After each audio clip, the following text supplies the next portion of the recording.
buenos días. Buenos días. Así.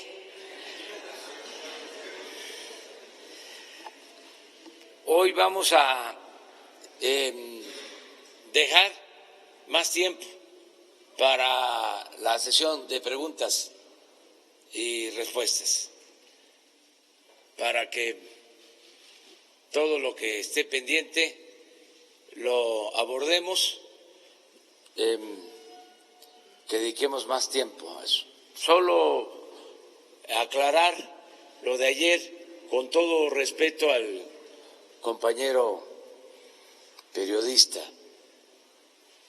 que siempre va a tener nuestra comprensión, nuestro respeto, y no es confrontar a nadie y que esto aplique a todos.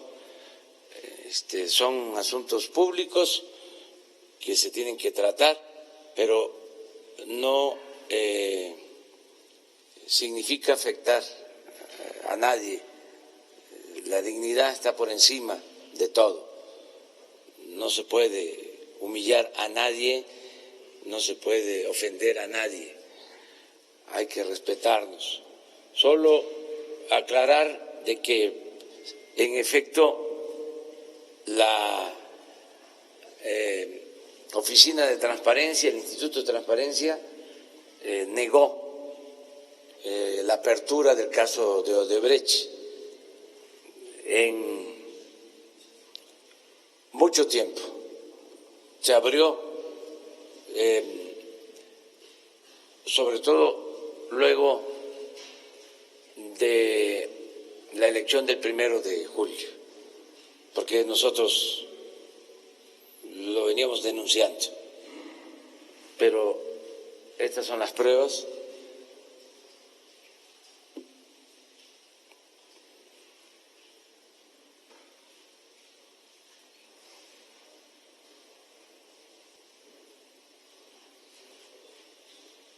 Es que decía el Quijote, por la libertad y la dignidad se puede arriesgar hasta la vida. Y titularon ese medio "El presidente miente". Y ya no lo dice el Quijote, lo digo yo, eso sí calienta.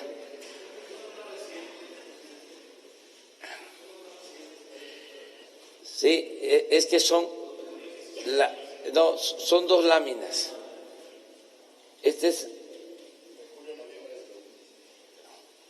Sí, entonces la segunda lámina inmediatamente. Sí, a partir de esta, todas estas confirman negativo. Y en la otra lámina, ahora la mostramos. Ahí está, creo, ¿no? Ya son otras fechas. Solo es anterior a la elección, la de arriba. Y desde luego la Procuraduría, ahora la Fiscalía, tiene que informar, tiene que transparentar. Ellos argumentan que no quieren afectar lo del llamado debido proceso, pero yo soy partidario de la transparencia. Y además hay que pensar hasta modificar la ley, pero poner por encima la transparencia ayuda mucho en el combate a la corrupción, en el combate a abusos de autoridad. Estamos ya por dar a conocer el decreto para abrir los expedientes de la antigua Policía Federal y del CISEN. Estamos nada más revisando algunas cosas para no afectar a terceros, defender a inocentes, niños, la familia, lo que la ley limita, pero toda la parte política, abrirla. Ya no deben de haber reservas en ese sentido. Había en Lecumberri, en el Archivo General de la Nación, toda una parte reservada, incluso con vigilancia del CISEN. No podía entrar ni el director del Archivo General de la Nación a esa sección del mismo archivo. Eso ya no es así. Ya se ordenó que forme parte del archivo. Estamos buscando la manera de que se pueda consultar. Ahí estaba mi expediente. Ahí estaba mi expediente. De una parte, porque me explican que cada dependencia, ahí estaba mi expediente de la Policía, de la Dirección Federal de Seguridad, o sea, desde hace 40 años, desde que estaba el finado Miguel Nazar. O sea, él suscribía informes sobre mis actividades en Tabasco. Pero ese es otro asunto. Muy bien, ya cambiaron las cosas, ya no va a haber, ya no existe ese espionaje, porque era un espionaje de tipo político.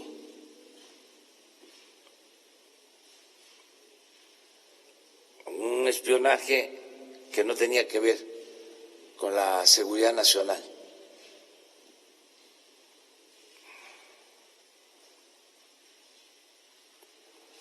Bueno, ahora sí, vámonos.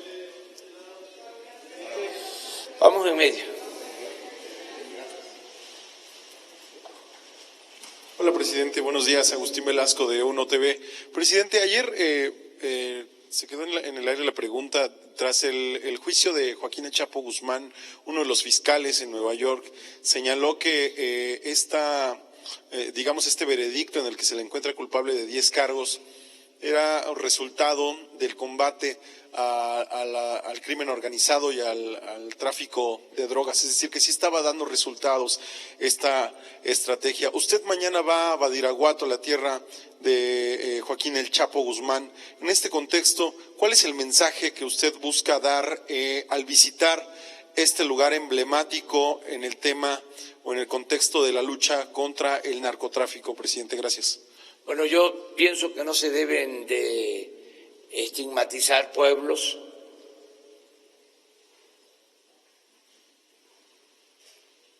No se puede estigmatizar a Tlacomulco, porque de ahí era el llamado Grupo Atlacomulco. ¿Qué tiene que ver Atlacomulco con un grupo político? Badiraguato es un pueblo con historia, vive mucha gente que merece respeto. Voy mañana a Badiraguato porque vamos a llevar a cabo 3 acciones importantes. Una, estamos construyendo un camino, porque ya tenemos el presupuesto, de Badiraguato a Guadalupe y Calvo, Chihuahua,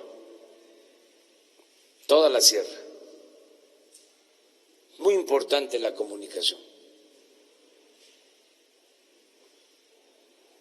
De Sinaloa a Chihuahua. Segundo, se va a crear una universidad pública en Badiraguato con especialidad en el fomento a la actividad forestal, porque es una zona con mucho potencial boscoso. Y tercero, se va a llevar a cabo el programa Sembrando Vida. Vamos a sembrar en esa región,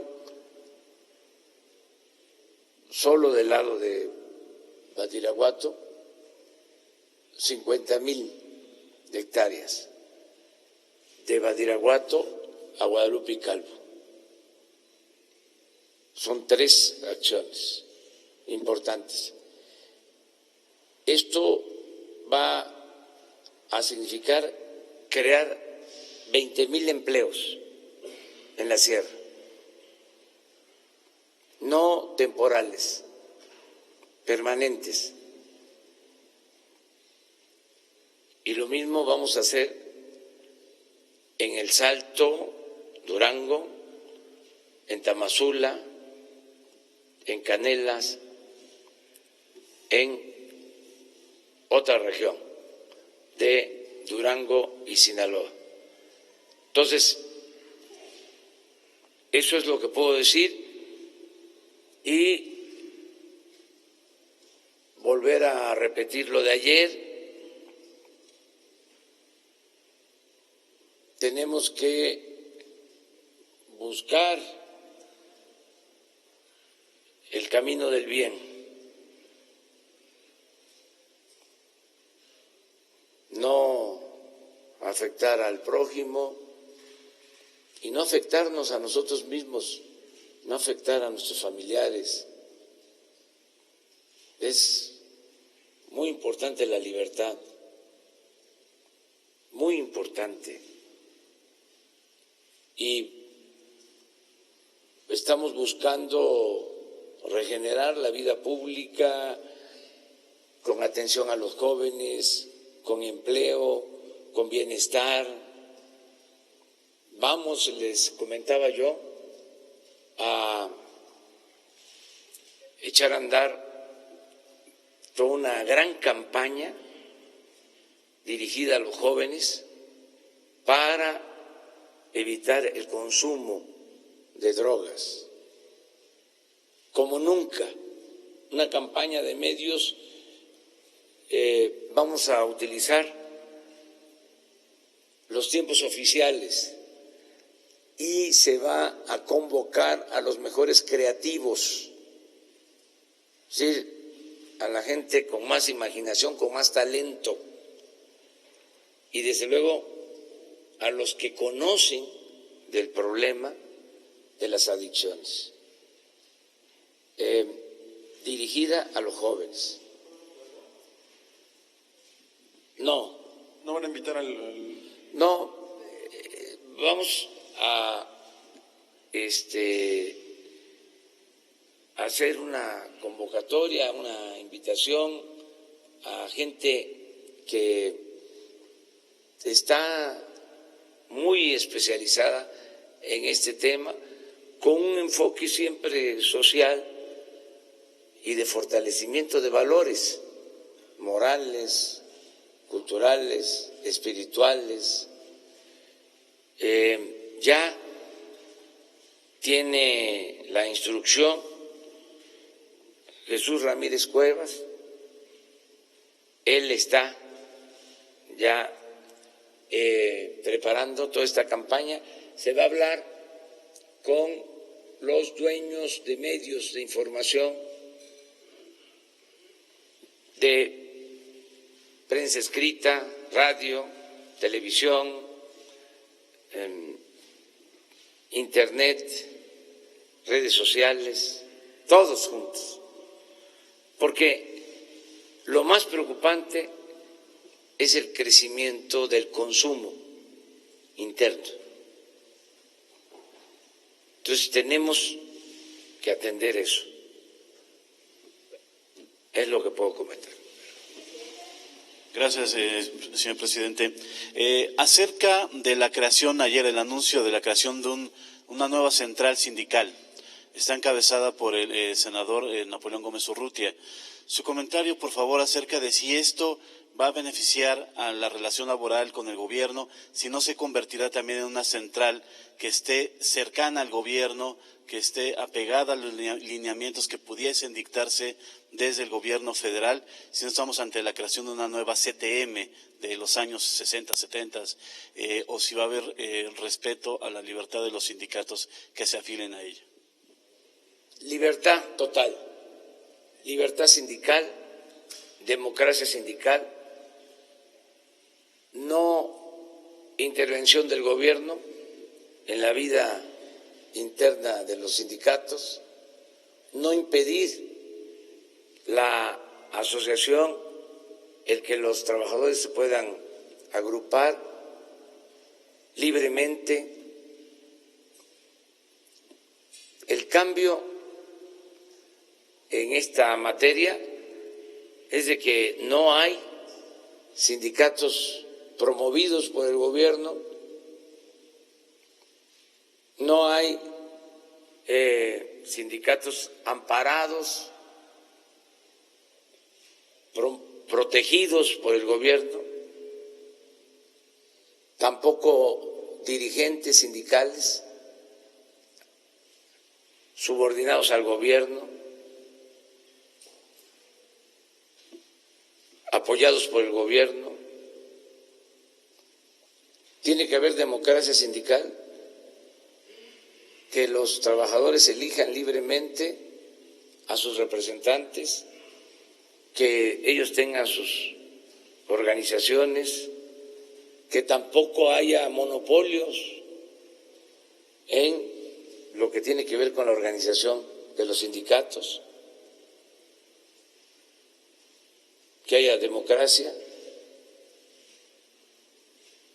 pero no podemos impedir que los trabajadores o dirigentes puedan, de conformidad con la ley, solicitar la conformación de un sindicato, de una confederación. Estamos en libertad absoluta, total. Ya no hay sindicatos del gobierno. Nada, se acaba el que tenga que afiliarse a algún partido. No hay corporativismo, no hay sectores, pero ni en los sindicatos ni en los sindicatos empresariales, porque suele pasar de que hay organizaciones empresariales, o habían, ya no existe eso, de que eran como sectores de los partidos. Me refiero a las empresariales, así como las organizaciones campesinas, las obreras, así también las empresariales pertenecían a partidos, claro, no de manera abierta, pero eran semilleros de líderes y de candidatos para partidos, si salían de esas organizaciones. Además, siempre una coincidencia, declaraba un partido algo y la organización empresarial supuestamente independiente decía lo mismo que lo que sostenía el partido. Eso ya no, eso es corporativismo. Los ciudadanos somos libres, ya no puede darse esa tutela porque el ciudadano es libre y consciente, está muy politizado. Yo les comentaba, nunca en la historia de México, nunca había habido tanta gente consciente como ahora. El verdadero cambio es el cambio de mentalidad que se produjo. Entonces, ¿para qué la tutela? Todavía hay algunos, hasta de los que están participando con nosotros, que incluso vienen de la lucha, pero como es tanta la costumbre corporativa y la cultura caciquil, entonces dicen, mi gente. ¿Y qué hago con mi gente? ¿Qué le digo a mi gente? Esas expresiones. O que esperan línea de parte de usted. Sí, o lo otro. Me están quitando mis plazas. Oye, si tú no tenías plaza, si nosotros no teníamos plaza.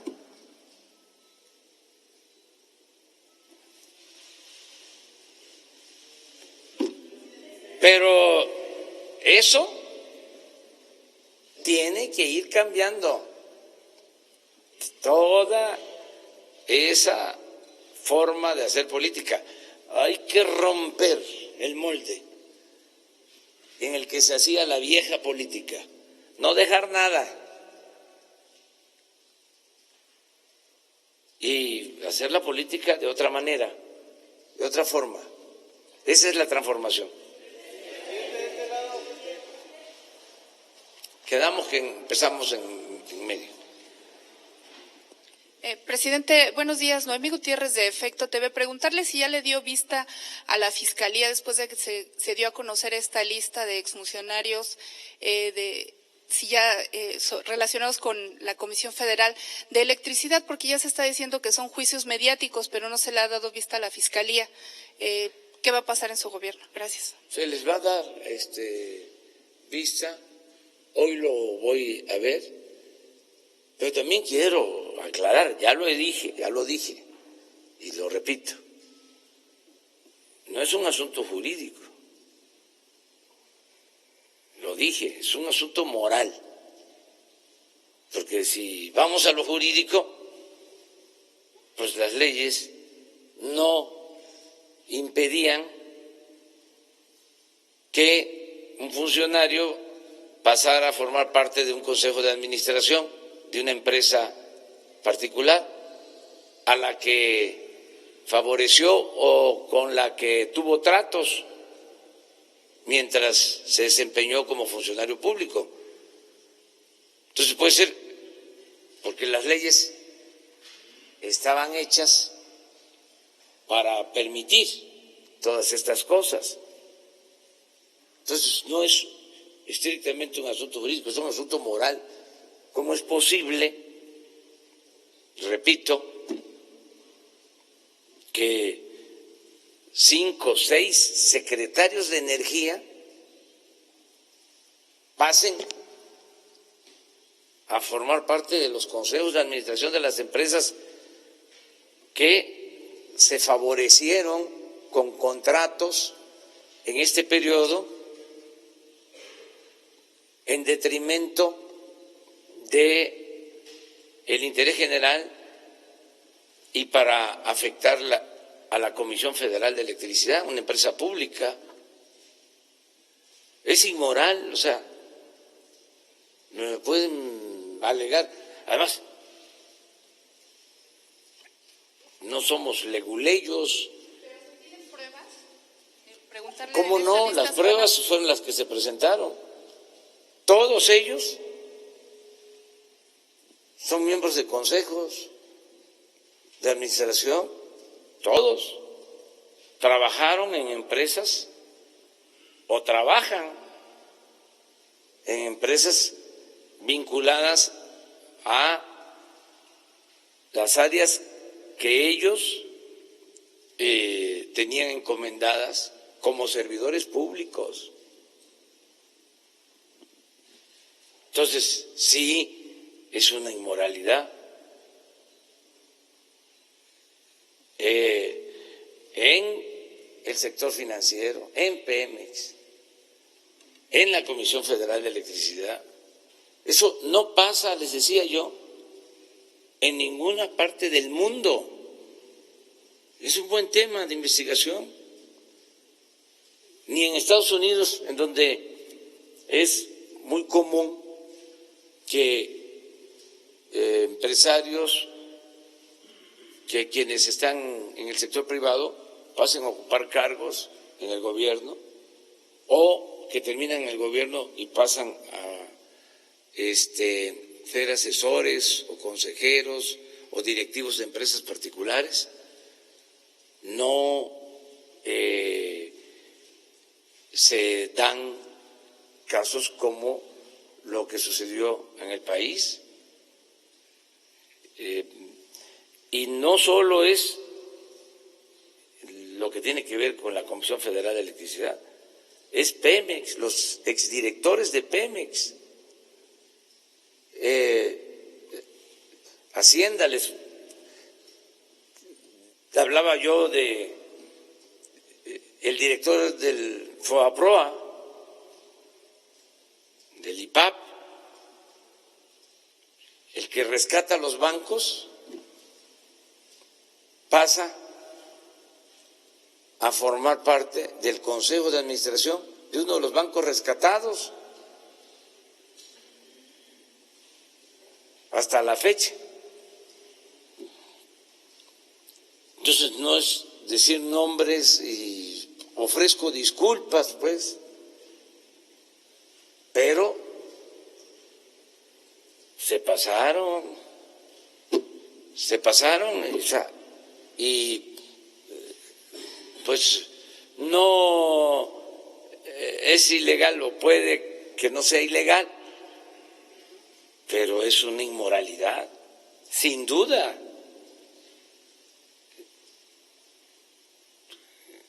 Eso es lo que se dijo, no es con ánimo de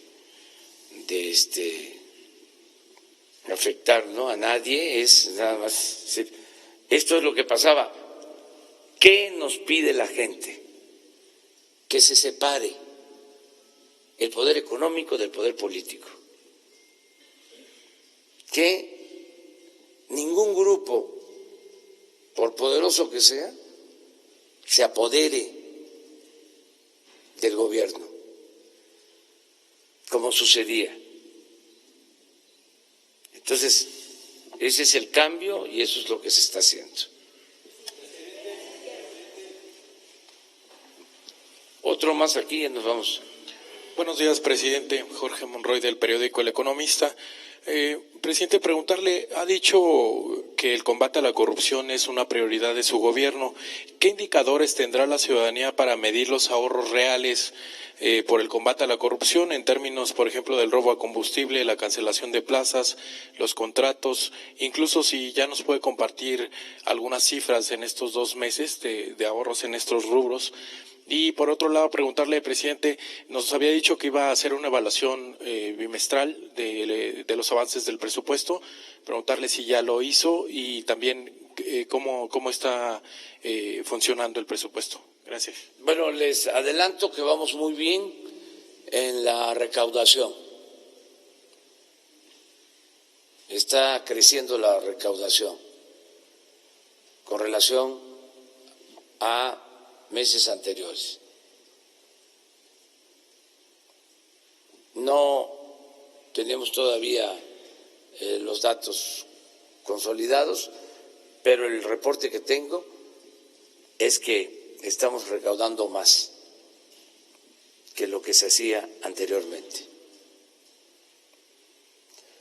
Les comento también que ya llevamos ahorros, sin duda, en lo de el combate al huachicol. Ya debemos de estar con un ahorro de alrededor de 5,000 millones de pesos. Hasta ahora, 5,000 millones de pesos. Si seguimos así, podemos alcanzar los 50,000 millones en el año de ahorro. Nos ahorramos los 33,000 millones de la no devolución del impuesto sobre la renta. Ayer firmamos un convenio con la ONU para darle seguimiento a compras, a ventas y a contratos de obras. Pensamos que vamos a obtener alrededor de 10,000 millones por la venta de aviones y helicópteros, promedio.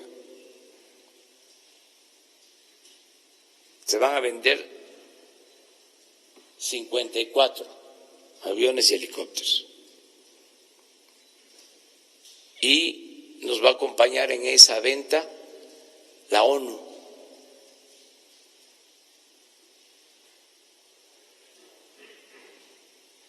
Pensamos que nos podemos ahorrar hasta 1,000 millones de dólares en la compra de medicamentos. El gobierno de la República en su conjunto, tanto salud, el ISSSTE, el seguro, Pemex, la Secretaría de la Defensa, la Secretaría de Marina, más los gobiernos estatales, adquieren en medicamentos y equipos alrededor de 4,000 millones de dólares. Y podemos ahorrarnos alrededor de 1,000 millones de dólares. Esto es de 18 a 20,000 millones de pesos. Y así en otras adquisiciones. Y lo mismo en el caso de contratos de obras. Se van a hacer públicas las licitaciones y van a ser acompañadas, van a estar acompañadas de la ONU para que haya absoluta transparencia. Todavía no puedo informar sobre los avances que se han conseguido. Voy a tener este informe cuando se cumplan 100 días. Esto va a ser como el día 10, 11 de marzo. Aquí voy a informarles de cómo vamos. Le voy a informar al pueblo a través de ustedes. ¿Esto va a tener algunos indicadores, presidente, en el presupuesto para poder hacer esta evaluación de cuánto se está ahorrando? ¿Se va a meter en el presupuesto? Sí. Vamos a tener todo lo relacionado con ingresos y el ejercicio del presupuesto. Es decir, el avance en programas, en obras, avance físico y financiero, un corte. Para que se conozca. Y esto lo vamos a hacer periódicamente. Cuando fui jefe de gobierno informaba cada 3 meses. Entonces, lo vamos a hacer así. Nada más que aquí con ustedes, y ya cuando corresponda ir al Congreso, pues vamos a informar.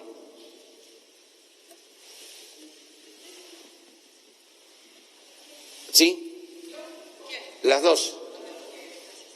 ¿Qué tal, presidente? Buen día. Cintia Barrera, de Bloomberg News. Preguntarle si el día de hoy ya va a presentar el plan de medidas extraordinarias para Pemex. Es posible que mañana lo hagamos.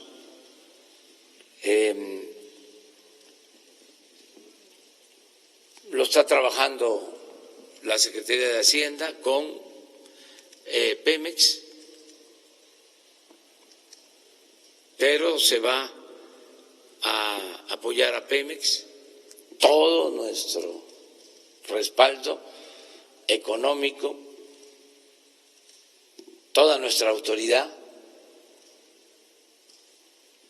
moral, política a Pemex. Se va a rescatar a Pemex. Ese es el propósito, lo mismo que a la Comisión Federal de Electricidad. Es probable que mañana, hoy quedaron en informarme de Hacienda sobre la propuesta, quedaron en presentarme la propuesta preliminar. Si se tiene, mañana la damos a conocer. Dado que está usted pensando que probablemente mañana se presentaría ese plan, ¿nos podría comentar de cuánto va a ser la capitalización que van a meter en la empresa? ¿Y cómo piensan ustedes aligerar la carga fiscal para Pemex? Eso es algo que está esperando. Bueno, le adelanto. Le vamos a quitar carga fiscal a Pemex. Mañana lo explicamos. ¿Nos puede dar un avance, algo como un indicativo de cómo va a ser? Porque eso es muy general. Porque si no, no hay elementos suficientes. Ahí sí, para los expertos, para los especialistas. Entonces, mañana ya damos a conocer en qué va a consistir el fortalecimiento a Pemex. ¿La capitalización de cuánto sería al menos? Sí. ¿De cuánto? Eso es lo que vamos a decir mañana. Pero más o menos ¿de cuánto? Se había mencionado una cantidad, pero era el mínimo, era el piso. ¿De mañana cuánto vamos se va a hacer? A dar a conocer ese dato de manera precisa. ¿Lo presentará aquí en conferencia? Qué buena periodista es usted, porque yo estaba diciendo que hoy me iban a presentar el reporte o el proyecto preliminar, y era probable que mañana se diera a conocer. Hoy le presentan el preliminar. Pero, sí, ya ahora ya me comprometí con usted, y de que mañana se da a conocer, aquí, se presenta. ¿Con usted? Sí, aquí. En la conferencia, en la mañana. Sí, en la mañana. Y ya puntualmente se va a dar a conocer cuánto es el monto de apoyo a Pemex, sobre todo por quitarle la carga fiscal de lo que no hay duda es de que Pemex tiene todo nuestro respaldo. Yo dije en una ocasión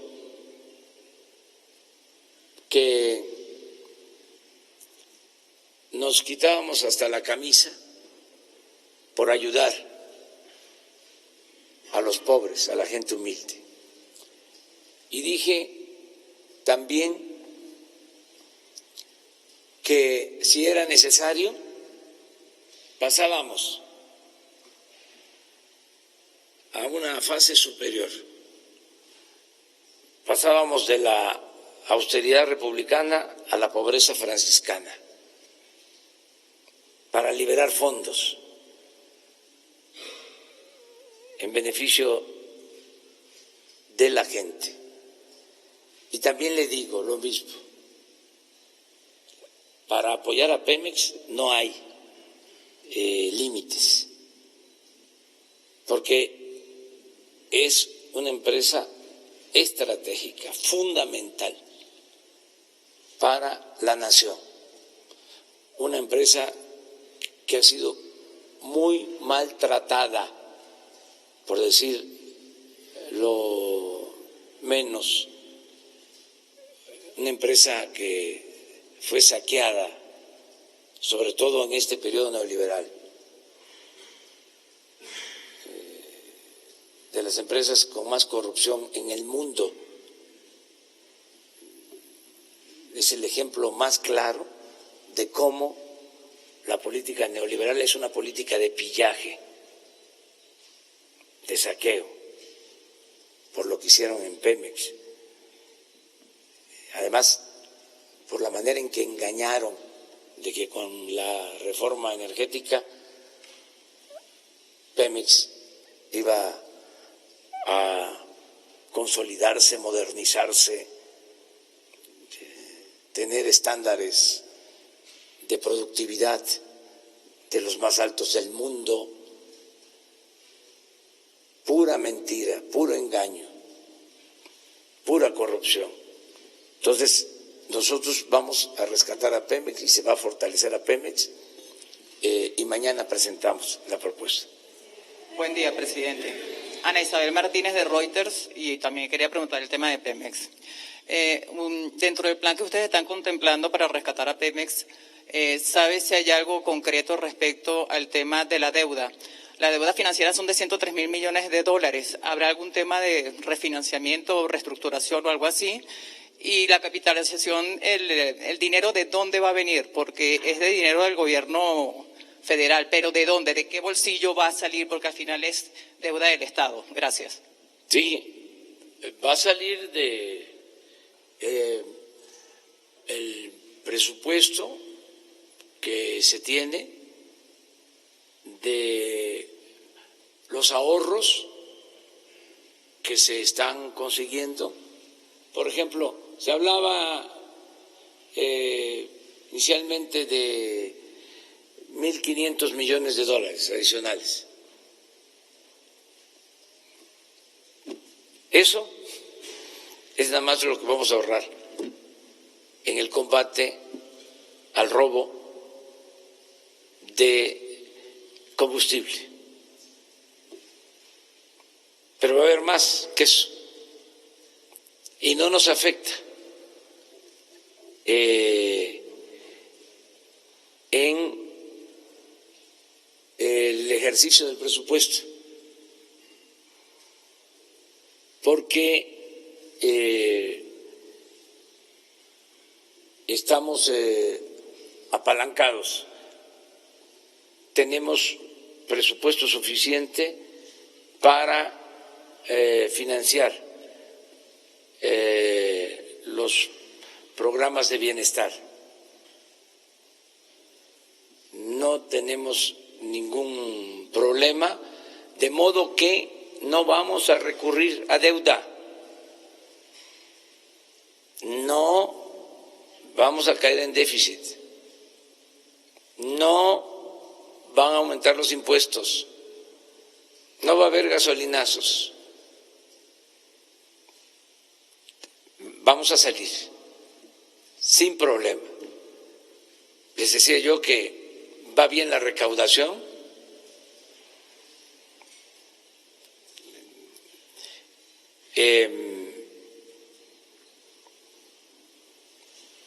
No tenemos problemas de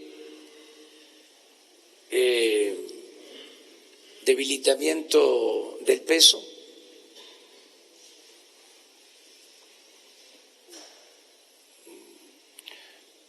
No tenemos problemas de inflación.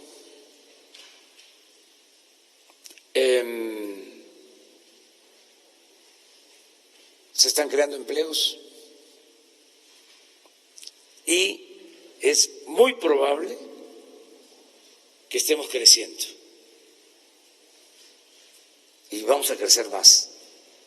Pero, presidente, ¿me podría precisar el tema sobre si están pensando hacer algo con la deuda de Pemex? Refinanciar, reestructurar algo, porque los próximos vencimientos son muy altos y están muy concentrados en los próximos años. Sí, pero no tendríamos problemas para solventar todos nuestros compromisos. Vamos a cumplir todos los compromisos que tenemos. O sea, Pemex nunca va a incumplir con un compromiso de deuda. Vamos a pagar puntualmente todos nuestros compromisos. Tenemos mucha fortaleza económica en México, ahora más que nunca. Y la fortaleza, aunque parezca algo subjetivo,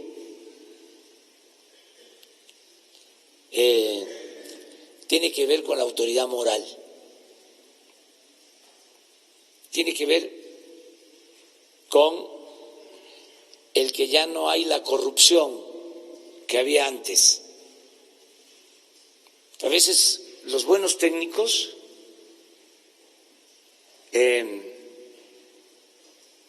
consideraban lo que perdía nuestro país con la corrupción. Ahora ya no se habla de eso. Pero lo cierto es que en el caso de Pemex hay una gran fuga por la corrupción. Ahora podemos, en vez de perforar 50 pozos, podemos perforar con el mismo dinero 150. Y eso no se está tomando en cuenta. Poco a poco se va a ir entendiendo.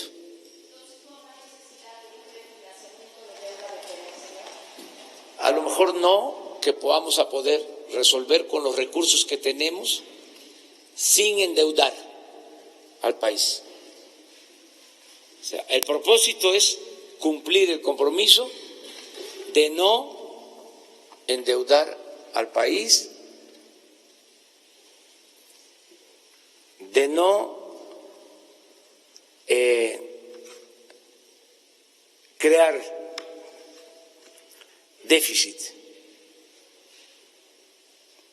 que podamos tener finanzas públicas sanas y en equilibrio. Ese es el propósito.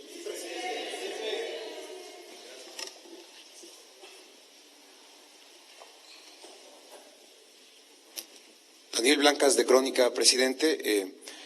Hoy narramos o publicamos un relato de 12 funcionarios de la Secretaría de Gobernación que fueron perseguidos, ahuyentados de la zona huachicolera de Hidalgo, amedrentados por bandas criminales.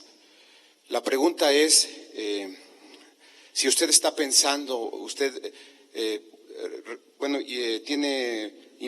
para usted es importante que los funcionarios estén cerca de la gente y la instrucción de ustedes es que ellos acudan de manera directa a la gente, pero está pensando en darles protección a los funcionarios, porque estamos hablando de subsecretarios incluso que vivieron esta experiencia ahí en Hidalgo, si está pensando en darles seguridad, si conoce otros casos de funcionarios de su gobierno que haciendo esta labor de ir pueblo por pueblo gestionando algunas tareas, hayan sufrido también este embate del crimen organizado.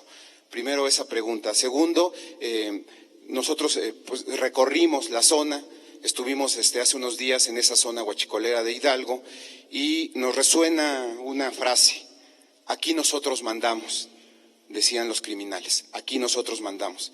¿Quién está mandando en esas zonas? Porque también vimos que había una alta presencia del ejército en constantes operativos por caminos, por terracería, y estamos viendo los resultados de la incidencia de tomas clandestinas, los ahorros que está habiendo en este sentido, pero los territorios siguen controlados por esta gente. ¿Quién manda en estos territorios, presidente? Manda la autoridad y sobre todo manda el pueblo, mandan los ciudadanos. Estos son grupos que se sitúan desde luego de manera informal, ilegal, para llevar a cabo ilícitos, pero los ciudadanos no los están protegiendo y los ciudadanos quieren que haya legalidad y que no haya corrupción. Eso es lo que está pasando.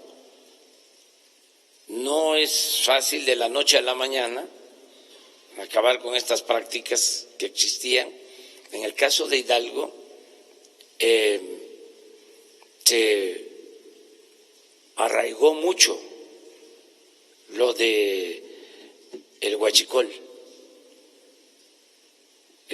y por eso está costando, bueno, hasta la desgracia, lo doloroso que fue la explosión. Todavía ahí se están registrando actos de robo de combustible, de tomas clandestinas. Lo tenemos bien analizado, lo conocemos. ¿Sí? O sea, no puede decirse que en Hidalgo, a pesar de lo que sucedió, ya no hay robo de combustible.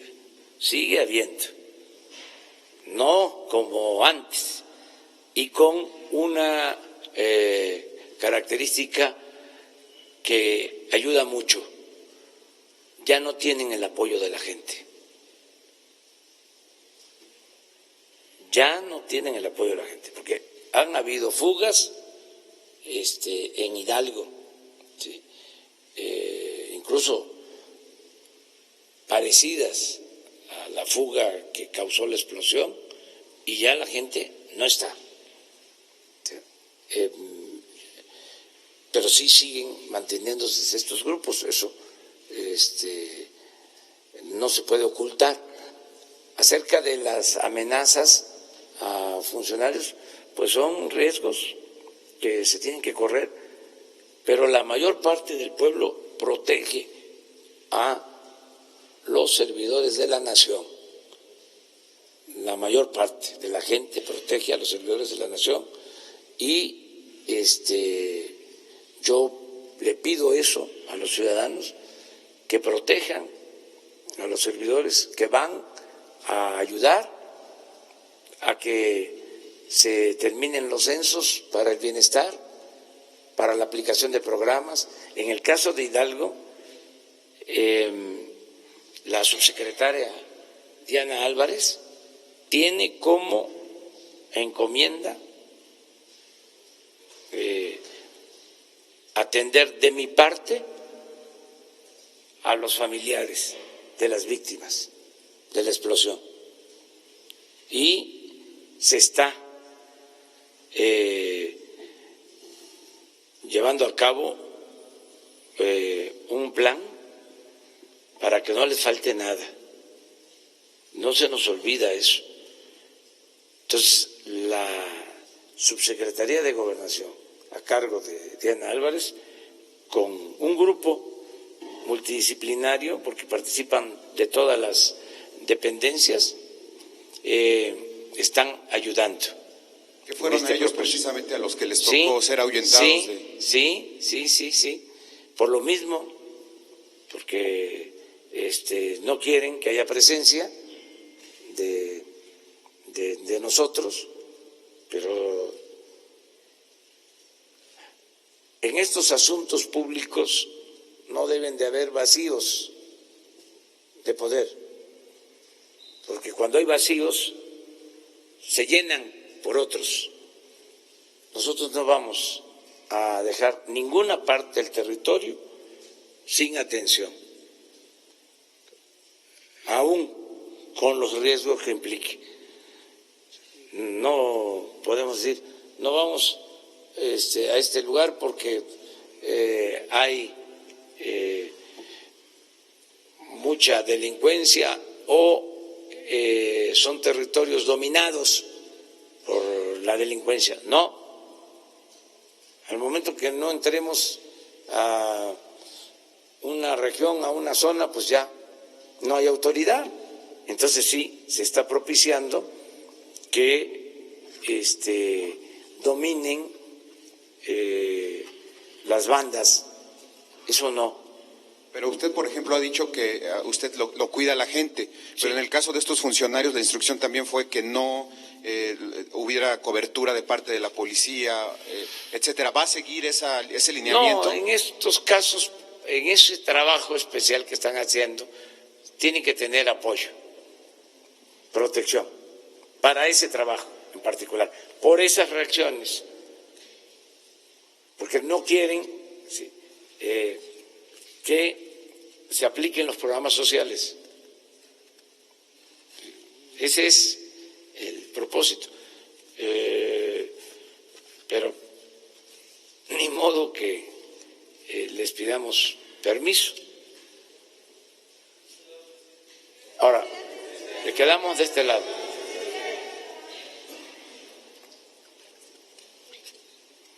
Y luego terminamos aquí.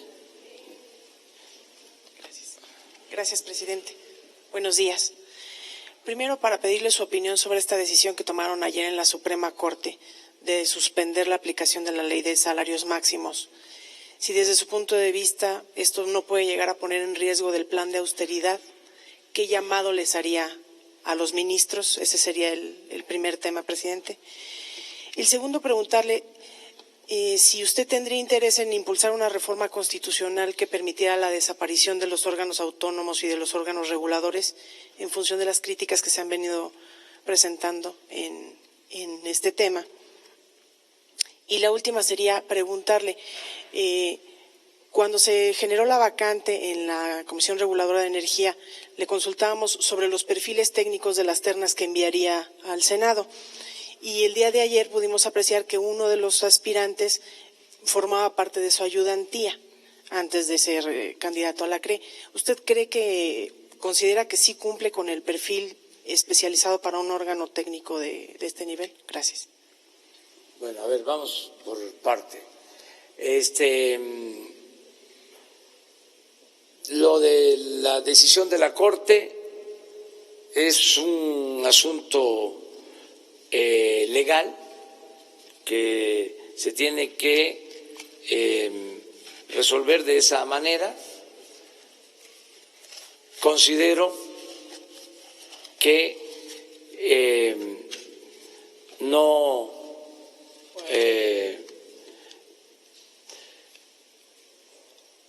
se ajusta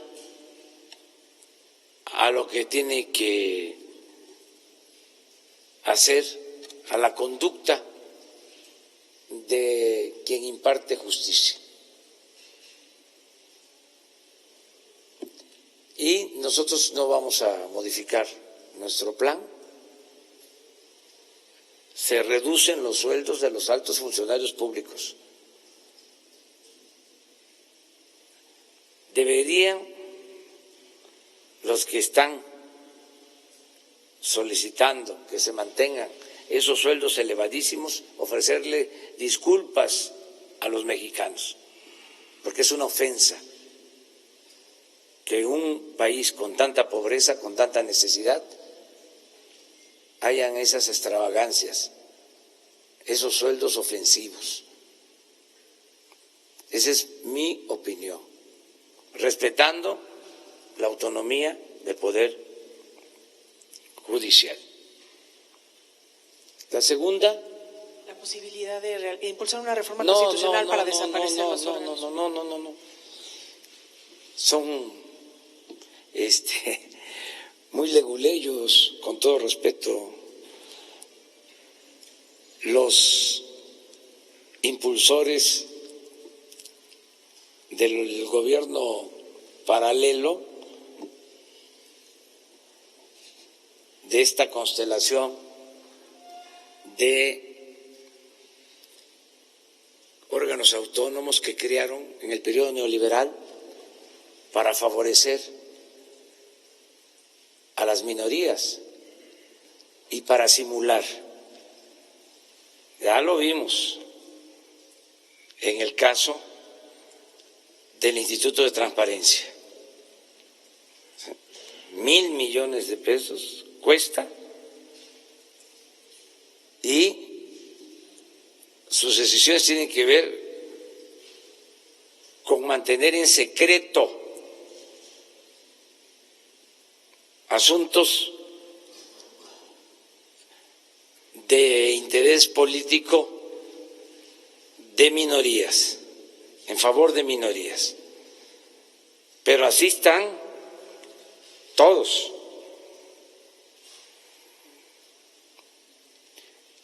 Sobre todo esto que crearon de las comisiones, organismos reguladores en el sector energético.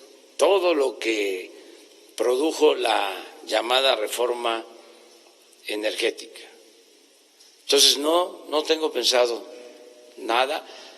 Afortunadamente se les están venciendo los plazos.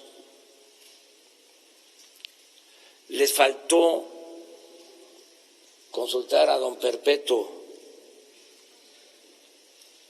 para que en vez de 10 años lo hicieran por 20, por 30. O cómo dieron los contratos en el sector energético por 30, 40, 50 años. En algunos casos les faltó,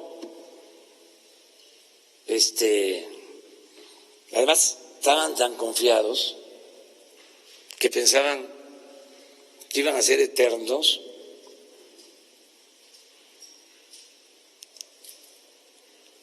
Que tuvieron fallas y ahora pues están venciendo contratos, tiempos de estos servidores públicos, estos funcionarios, y de acuerdo a la ley puede haber cambios, puede haber renovación. Entonces, pero no nos vamos a meter a hacer reformas constitucionales para quitarlos. Nada más con que ya no puedan hacer negocios con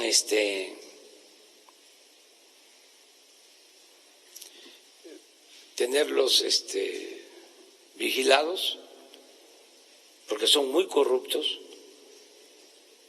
para que no den contratos, permisos, concesiones a quienes construyen gasoductos, a quienes van a perforar pozos, a quienes ponen plantas para generar energía eléctrica, nada más con eso. O que estar pendientes para que no den subsidios, que no haya monopolios, que no protejan a monopolios, porque les dieron tantas facultades que están por encima del Poder Legislativo. en algunos casos. Y es inapelable lo que deciden. Pero afortunadamente se les están venciendo los plazos. Por eso, ahora con lo de la CRE, que era una de las comisiones o organismos autónomos, entre comillas, ahora enviamos 12 técnicos para 4 ternas. Y sí, uno de ellos, 2, estuvieron estos días trabajando, pero los 2, trabajando con nosotros, pero los 2 con muchísima capacidad. Una ingeniera petrolera, o sea, como profesión, y el otro un ingeniero, creo que químico, que trabajó en Pemex durante mucho tiempo. O sea, no egresados del ITAM, perdón, ya se me fue. O sea, ofrezco disculpas, esto seriamente. O sea, pero bueno, es que eso era lo que sucedía. O sea, ayúdenme ustedes, ayúdenme a ver dónde están los economistas egresados de la UNAM. De veras, no los encuentro. ¿Qué pasó? Es público y notorio que en los gobiernos últimos, los gobiernos de corte neoliberal, en todas las áreas económicas, financieras, puro ITAM. Esto es en buen plan, pues, o sea, aquí hay del ITAM también ayudándonos. El subsecretario de Gobernación es de primera y es del ITAM, pero fue de las escuelas más convocadas a la participación en el sector público, en el Banco de México, en Hacienda, en Economía, en estas comisiones.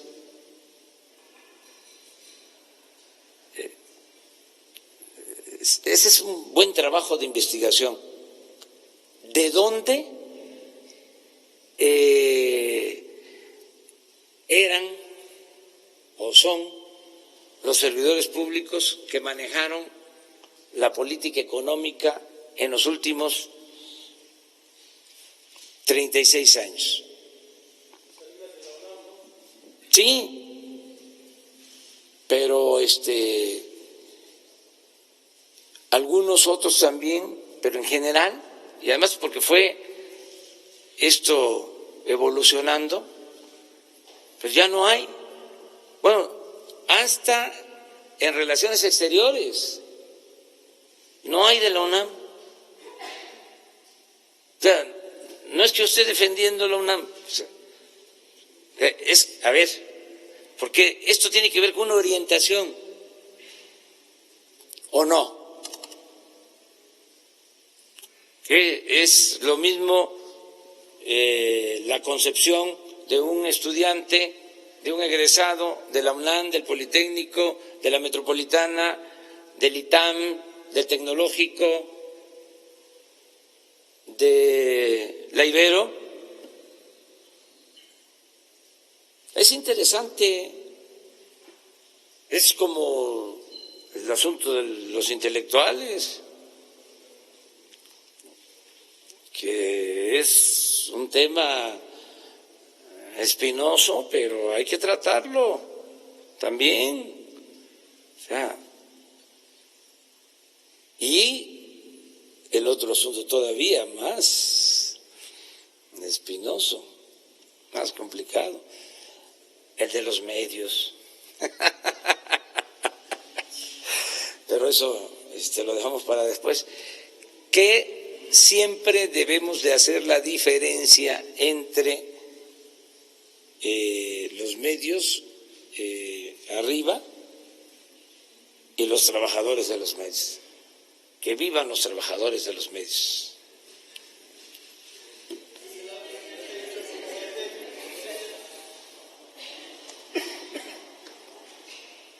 Señor presidente, buenos días. Urbano Barrera, del diario Ovaciones. Tengo tres preguntas, ¿no?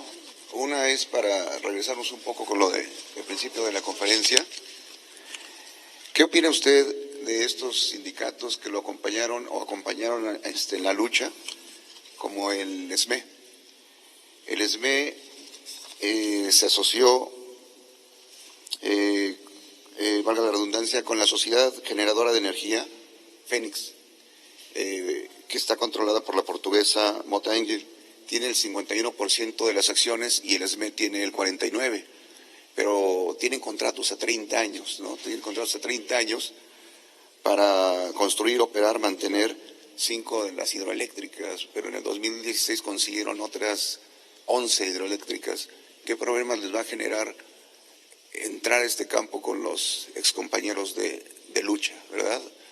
La segunda, si nos puede hablar un poco o actualizar los datos de el robo de combustible, específicamente de gas. Hay investigaciones muy avanzadas ahorita en la Fiscalía que ya ligan a los empresarios del gas con lavado de dinero, con empresarios, actividades bancarias, investigaciones muy recientes del 15 de enero. Sí, se menciona el grupo Sony de Salvador Oñate. ¿Y cuándo van a empezar ustedes con la vigilancia, la supervisión y el ataque a las válvulas, el ataque a las conexiones? Se han instalado gaseras muy cerca de los ductos. ¿Cuándo van a empezar a abrir ese nuevo frente? Y la tercera, el expresidente Felipe Calderón Hinojosa hizo una reforma a la ley de salud para que una asociación civil, le digo específicamente cómo se llama, el Comité Normativo del Consejo de Especialidades Médicas, sea quien certifique a los jóvenes médicos que egresan de las universidades públicas. Lo tomo por lo que dice de la UNAM, que ¿dónde están? Ellos estudian y son muy profesionales, son excelentes muchos de ellos, pero cuando llegan a que los certifiquen, los hace una asociación civil que no sabemos qué tan cierta o seria sean, y tienen que andar consiguiendo esos documentos de especialidad en 50, 100 mil pesos, robándose los exámenes, y hay una traba ahí, ¿no? Y, perdón, pero hay universidades públicas que, muy buenas, excelentes, pero que están traficando también con estos títulos de especialidad. Sí. ¿Qué nos puede decir de los tres temas, señor presidente? Bueno, nada más para redondear lo de las ternas, porque hay algo que quiero añadir. Independientemente de las características de los técnicos, que se tenga en cuenta que es el Senado el que va a elegir. O sea, porque de 12, ¿no? Estamos hablando de 2 que tienen vinculación con nosotros, que estuvieron aquí ayudando, que no están impedidos legalmente, pero al final de cuentas van a ser los senadores los que van a decidir, ¿sí? Si tienen la experiencia, si cumplen con los requisitos. Nada más eso, que quede de manifiesto. Miren, la UNAM fue muy maltratada en este periodo neoliberal. O sea, se produjo una huelga en estos últimos tiempos, se le estigmatizó, se llegó a decir que si un profesionista o profesional era egresado de la UNAM, no tenía posibilidades de trabajo. Aún con eso, es una gran universidad, ocupando los primeros lugares en conocimiento en el mundo. Es una gran universidad, pero sí hubo toda una campaña en contra, como la hubo en contra de la educación pública. O sea, no podemos tapar el sol con un dedo. Eso ya se terminó. Ya no puede ser así. Como tampoco yo voy a emprenderla en contra de las universidades privadas. No, es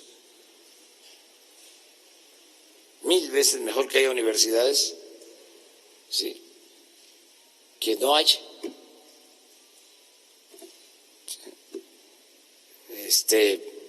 Si son privados, adelante, el que tenga para pagar una escuela privada lo puede hacer, que tenga para pagar una colegiatura, está en su derecho.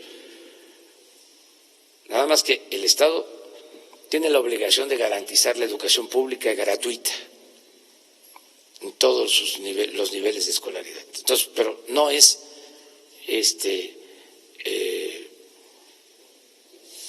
oponernos a que exista la educación privada. O sea, eso también dejarlo muy claro. Entonces, todas estas prácticas que se llevaban a cabo ya no van a seguir funcionando. O sea, vamos a revisar todo esto que estás planteando sobre este consejo. Sí, yo no sabía de la existencia de este consejo, pero ahora ya nos enteramos y lo vamos a revisar. Ese es un asunto. El otro, que hablas de una empresa que se constituyó con trabajadores y líderes del ESME y se asoció con otra empresa privada y se le dieron concesiones para la explotación o la generación de energía eléctrica. Es cierto lo que tú dices, no van a tener ninguna preferencia, no van a tener ningún privilegio, ya eso se termina. Esas fueron cosas que sucedieron en el sexenio pasado. Nosotros no vamos a actuar de esa forma. O sea, se tienen que respetar los contratos, porque si no tendríamos que quitar todos los contratos, o sea, no solo a unos. De ahí el porqué también ver hacia adelante, porque se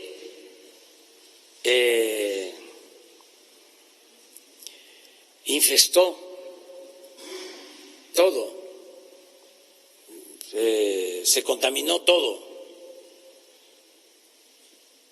Entonces necesitamos ver hacia adelante, ya limpiar, que hacia adelante no pasen estas cosas. Pues echaron a perder muchas organizaciones. Y no se trata aquí de decir, bueno, es que despidieron injustamente, porque así fue, eso es cierto, a 40,000 trabajadores de la empresa Luz y Fuerza del Centro.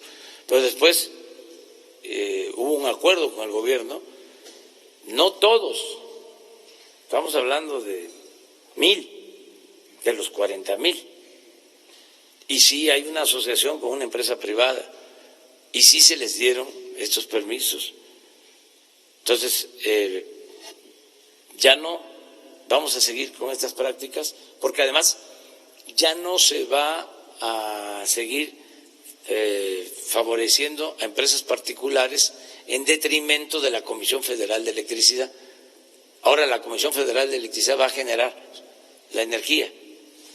Esa es la nueva política. Pero no suspender contratos. Lo otro que mencionabas. El combate al robo de gas, específicamente, sí, de las plantas que se han instalado. Hoy nos informaron de que ayer, en una acción conjunta, donde participó la Policía Federal y en apoyo a la Fiscalía General, se actuó y se detuvo a personas y se encontraron depósitos de distribución de gas clandestinos con pipas, incluso en fragancia.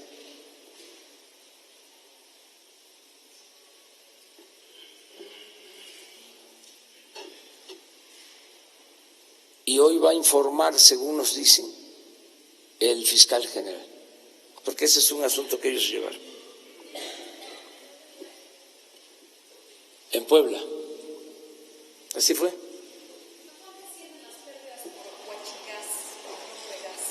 Todavía no hay una evaluación, pero sí les van a decir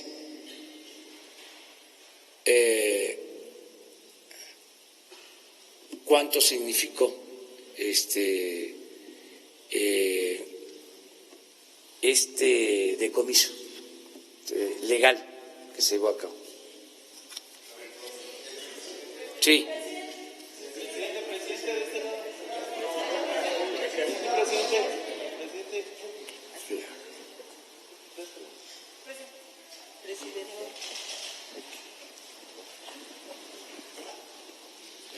Muchas gracias, presidente. Buenos días. Antonio López, del diario La Razón. Dije fragancia, ¿va? Sí. Es flagrancia. Sí. Presidente, usted ha sido muy enfático en que ya no van a recibir recursos las organizaciones de la sociedad civil porque pues las entregaban con moche. Estas organizaciones de las que nos ha hablado son organizaciones en materia social. Sin embargo, en el gobierno federal pues se habla de que existen más de 27,000 organizaciones. Solo una tercera parte de ellas se dedican al sector social. Preguntarle qué va a pasar con el resto de las organizaciones que también son vínculo entre la federación y la ciudadanía, muchas de ellas en materia de derechos humanos, muchas de ellas en materia de seguridad y que también bajan recursos de la federación. ¿A ellas también se les está investigando? ¿Ya no se les va a dar recursos? Esa es mi primera pregunta. La segunda, preguntarle, la semana pasada el titular de la Unidad de Inteligencia Financiera, Santiago Nieto, me platicó que sostendría una reunión con el fiscal general de la República, que ya hay más investigaciones sobre gasolineras que trabajan con huachicol, que ya hay más cuentas congeladas, a ver pues cómo han avanzado estas investigaciones y bueno, pues pedirle si lo puede convocar para que nos actualice estos datos. Y finalmente preguntarle, presidente, ¿qué es lo que está pasando en el CONACYT? Ayer ya se habló de la baja de Edith Arrieta Mesa, que bueno, pues es diseñadora de modas de profesión, pero que trabajaba como subdirectora de la Cibiogem. Este es un caso, sin embargo, pues está el de David Alexir Ledesma, que es subdirector de comunicación social, pero que no lleva ni la mitad de la carrera de comunicación. Se denunció otro caso de la secretaria administrativa de fondos sectoriales, María Chávez, y de ella se acusa pues que no tiene más que la secundaria. ¿Qué es lo que está pasando? Se habla de que pues se contrató por compadrazgos, cuotas políticas. ¿Qué es lo que está pasando en el CONACYT? Muchas gracias. Bueno, sobre esto último, le vamos a pedir a la directora del CONACYT que hable con ustedes sobre todo esto. Se está procurando, no solo en el CONACYT, sino en todo el gobierno, que no haya ninguna anomalía. Y ya lo dije ayer, no se va a tolerar corrupción, no se va a permitir influyentismo, amiguismo, nepotismo, ninguna de esas lacras de la política. Lo que se venía haciendo no se va a permitir. Entonces, todo lo que aquí se ponga a consideración se va a investigar y se aclara todo. Entonces, en este caso, sería importante que sí, pero que ella informe, porque hay toda una campaña también, sí, y es importante también ventilarlo todo. Están muy molestos algunos del CONACYT, los machuchones, porque hay mafias en todo, hasta en la ciencia, mafia en, aunque parezca increíble, en la cultura, en la intelectualidad, cotos de poder.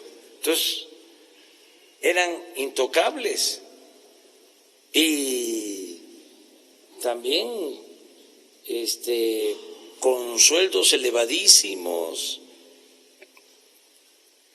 y tampoco con tanto nivel académico. Entonces, se sienten desplazados. Entonces, que se transparente todo. Yo le tengo mucha confianza a la directora del CONACYT. Es una mujer no solo inteligente, les decía yo ayer, Premio Nacional de Ciencia 2017. Pero no solo eso, es una mujer honesta, con convicciones, pero que se ventile este asunto. ¿Qué otra cosa planteaste? Lo mismo, es parejo. No se le va a dar dinero a ninguna organización que hacían funciones de gobierno, ni a organizaciones sociales, ni a organizaciones de la sociedad civil, ni a organizaciones de estudios, de investigación, porque se les transferían recursos a muchas organizaciones. Tienes razón, quizá no tantas, pero sí una cantidad considerable. La señora de Wallace, la señora Moreno. Por ejemplo, nadie. A nadie, pero yo no sé si le daban a ella. O sea, también no quiero, pero si se les daba, ya no, a nadie. O sea, si no, no tendríamos autoridad, que nos dirían, bueno, ¿y cómo a esta organización sí y a esta otra no? Les comentaba yo lo de las, ¿sí?, los ENDIs del PT. ¿Cómo le vamos a dar dinero a los ENDIs del PT si no le vamos a dar dinero a las estancias, porque se le va a dar a los padres y los CENDIs del PT muy cercanos a nosotros, pero si no actuamos con rectitud y parejos, pues no tendríamos autoridad.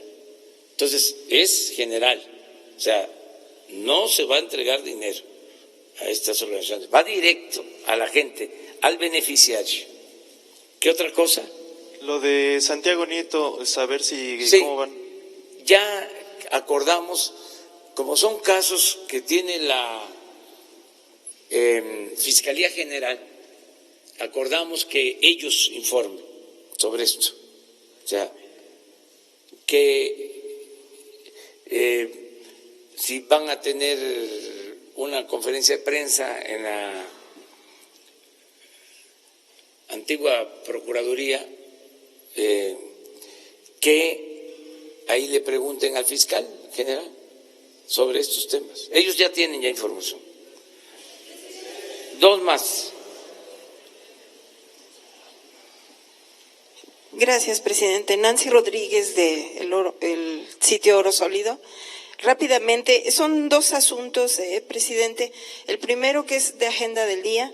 Ayer hubo la junta de juntas en el Senado de las dos Jucopo y bueno, ven muy complicado. En conferencia de prensa dijo el senador Monreal que está muy complicadas las negociaciones.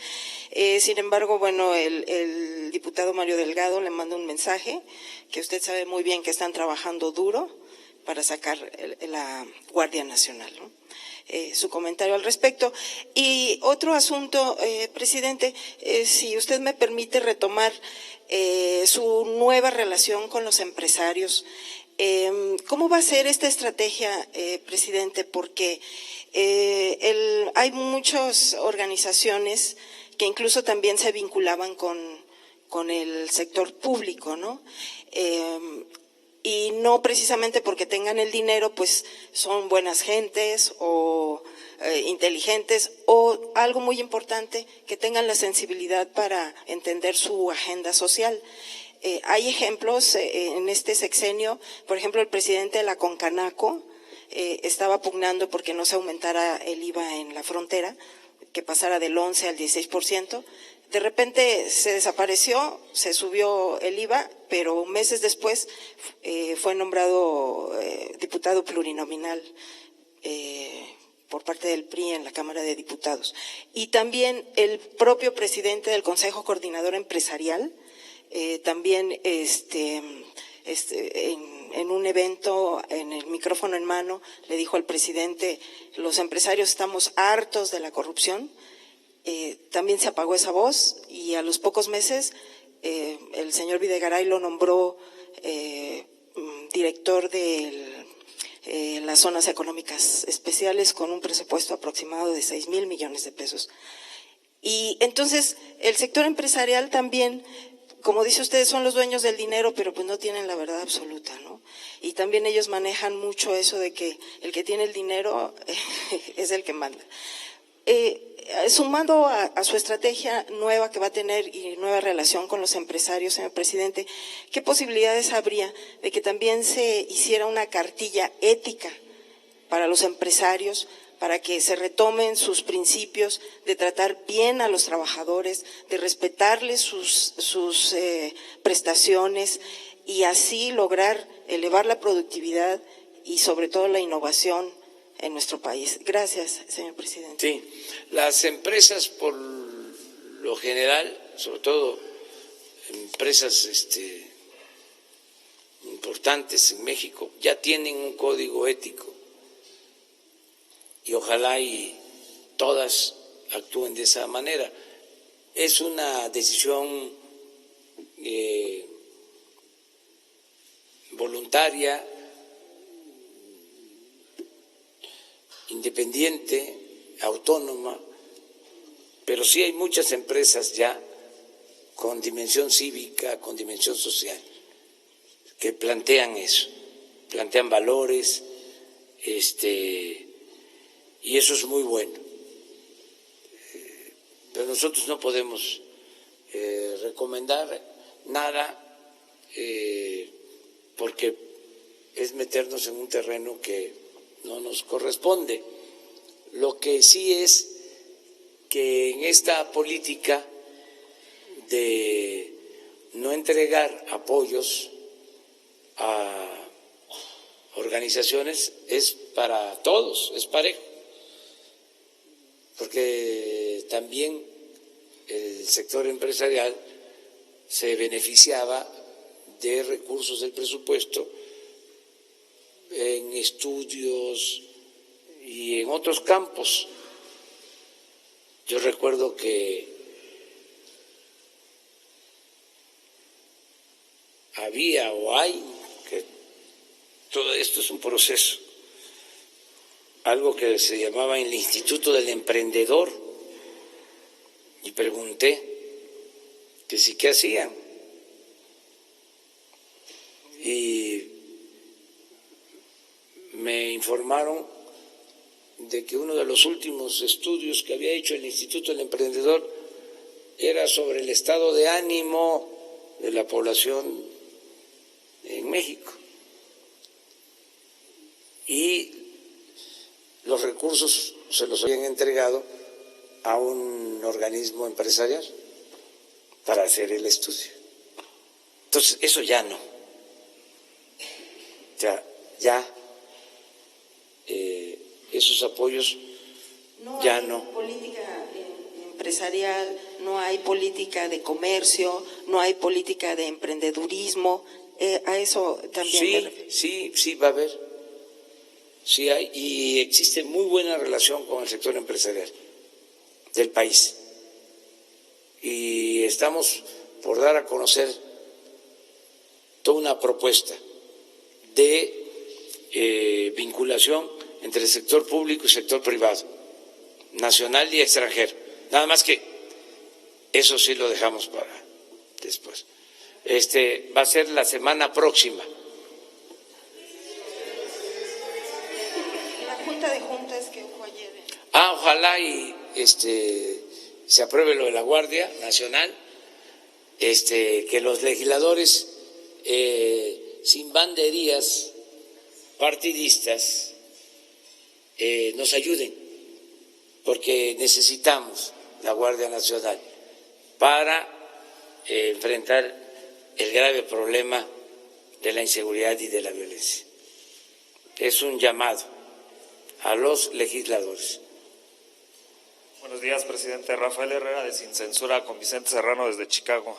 Presidente, ¿ya tiene definido el día con el canciller Marcelo Ebrard para cumplir el compromiso que usted asumió con Sin Censura del plan de protección y apoyo a migrantes mexicanos? Y por cierto, presidente, ¿usted considera que los mexicanos en el extranjero deberían de participar en las consultas ciudadanas como la que viene el 21 de marzo? Y ahora sí que en este sentido, ¿considera o cómo plantearía usted que participaran si el INE aún no tiene, ahora sí que, función del voto electrónico en el extranjero porque dice que no tiene fondos? Gracias, presidente. Sí, ya lo dije, vamos a seguir apoyando a nuestros paisanos migrantes. Son mexicanos, 24 millones de mexicanos en Estados Unidos. Okay, nada más para que haya un compromiso de qué día va a tener con el canciller Ebrard. Ahora sí que puede ser la semana próxima, si les parece. Muchas gracias. Para que se presente todo el plan de defensa y de protección a migrantes mexicanos. Mi agenda para hoy: tengo una reunión con la representante de un gobierno extranjero ahora se los van a confirmar. Y luego tengo reunión con 3 gobernadores. Me voy a reunir con el gobernador de Campeche, me voy a reunir con el gobernador de Jalisco y me voy a reunir con el gobernador de Aguascalientes.